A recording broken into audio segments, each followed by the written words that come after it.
بسم اللہ الرحمن الرحیم۔ السلام علیکم۔ Tariq Javed Khokhar advocate law for you channel کے ساتھ چینل کو سبسکرائب کر لیں، لائک شیئر کومنٹس کر لیں اور اپنی رائے کا اظہار بھی کریں۔ شیر افضل مروت صاحب نے بہت ہی اہم گفتگو کی ہے میڈیا سے، آئیے سنتے ہیں کہ انہوں نے کیا کہا ہے، اور بالخصوص مریم نواز وزیر اعلیٰ پنجاب کے حوالے سے انہوں نے اہم بات کی ہے، اور خان صاحب کے عدالت سے رہائی کے بارے میں انہوں نے بہت ہی اہم باتیں کی ہیں، اور آپ نے جو ہے انہوں نے پریڈکٹ کیا ہے کہ خان صاحب جو ہیں وہ کب تک باہر آ سکتے ہیں۔ تو محترمہ جو ہے صحیح کمانڈو بن کے دکھائے، کوئی چھلانگ لگا دے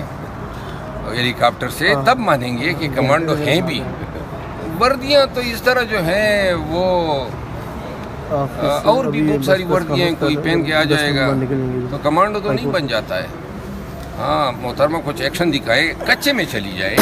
کچے کے ڈاکیوں کے خلاف فرائض جو ہیں وہ لیڈ کریں، پنجاب پولیس کے دستوں کو قیادت کریں اور کچے کے ڈاکوؤں کا صفایا کریں، یا پھر اپنے ہی جو آس پاس ڈاکو ہیں جو ان کے ارد گرد ہیں۔ سوال یہ ہے کہ سپریم کورٹ سے بڑی عدالت ہی نہیں ہے پاکستان میں، اور ہر ایک شخص جو ہیں وہ جب عدالت کے سامنے ویڈیو لنک پہ ارگو کرتا ہے یا بولتا ہے یا سامنے آتا ہے تو وہ دکھایا جاتا ہے۔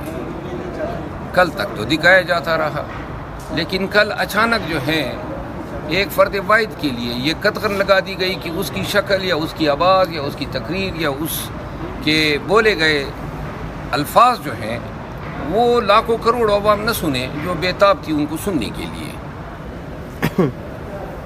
یعنی کہ مذاق خیز معلوم ہوتا ہے کہ ہمارا نظام جو ہے وہ سارا فوکس کر کے ایک شخص پہ، اس کی آواز لوگوں تک پہنچنے سے روکنے کے لیے، اس کی تصویر، اس کی شبیہ، اس کی ویڈیو جو ہے، یہی اگر آپ کا نظام ہے اور اتنے آپ ڈرے ہوئے ہیں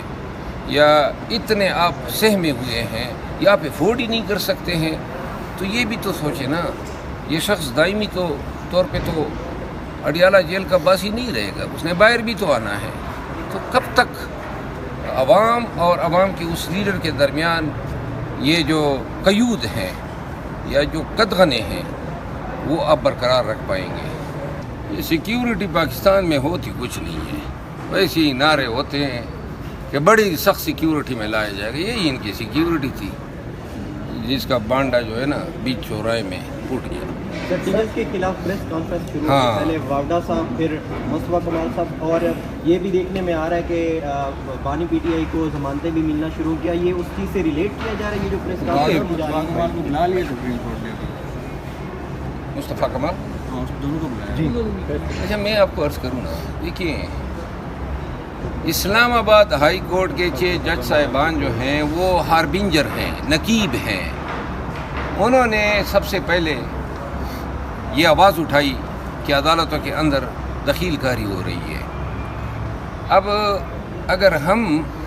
پاکستانی ہیں، بھلا سوچتے ہیں، قانون کی حکمرانی کا خواب دیکھنے والوں میں سے ہیں اور پاکستان میں قانون کی حکمرانی چاہتے ہیں، تو کیوں کر میں انہی جج صاحبان کے پیچھے یا ان کی شہریت کے پیچھے الزام تراشیاں شروع کروں گا؟ یہ جو میڈیا پہ آپ نے دیکھا، یہ 2-3 ایام سے تسلسل سے چند مخصوص چہرے آ کے ویڈیو پہ بتاتے ہیں کہ جج صاحبان یہ کر لیں، جج صاحبان، اب یہ جج آپ کو برے لگنے لگے ہیں، جبکہ اسی عدالت میں اسلام آباد ہائی کورٹ میں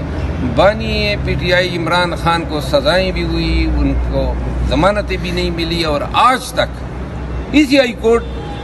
میں مقدمات کے زیر سماعت ہونے کی وجہ سے وہ باہر نہیں آ سکا ہے، اس ہائی کورٹ کی وجہ سے۔ تو لہٰذا جب ان جج صاحبان نے یہ کہا کہ جی ہمارے رشتہ دار اغوا ہو رہے ہیں، ہمارے بیڈ روم میں کیمرے لگ رہے ہیں، اتنا برا آپ کو لگ گیا کہ جناب یک بعد دیگر لوگ آ کے حرزہ سرائیاں کر رہے ہیں۔ سپریم کورٹ آف پاکستان کے سو موٹو کا میں خیر مقدم کرتا ہوں۔ یہ موجودہ وقت میں سوال جو ہیں وہ ہیں عدلیہ کی بحیثیت ادارہ اپنے آپ کے تحفظ کرنے کا۔ اگر میں زور دے کے کہہ رہا ہوں، اگر عدلیہ کے حوالے سے میرا یہ تاثر بنے کہ یہ اپنا تحفظ نہیں کر سکتی ہیں، تو عدالتی جو میجسٹی کا جو تصور ہے وہ زمین بوس ہوتا ہے کہ جو اپنا تحفظ نہیں کر سکیں گے وہ دوسرے کے بنیادی حقوق کا کیا تحفظ کریں گے. لہٰذا بڑے ہیوج سٹیکس انوالو ہیں نظام عدل کے، نظام انصاف کے، اور ان معاملات پہ میرا خیال ہے کہ سپریم کورٹ آف پاکستان توہین عدالت کے اختیار میں زیرو ٹالرنس کا مظاہرہ. بحیثیت وکیل میں سمجھتا ہوں کہ بہت جلد ان کو القادر ٹرسٹ میں سزا ہونے جا رہی ہے. یہ ساری سنکرونائزیشن اسی طرح ہوتی ہے کہ ادھر جناب اگر کسی کیس میں ریلیز ملے، رہائی ملے، تو دوسرا کیس تیار ہو. اور ابھی ایک اور، جس طرح آپ کو علم ہے کہ توشہ خانہ کے ایک اور میٹر میں خان کو نیب نے نوٹس جاری کیا ہے، تو لہٰذا ریاست یا سرکار یا حکومت بشمول نیب یہ کیسز بنانے کی فیکٹریاں بن چکی ہے. جتنے مرضی یہ بنائیں گے اور بنا رہے ہیں. میں نہیں سمجھتا ہوں کہ جب تک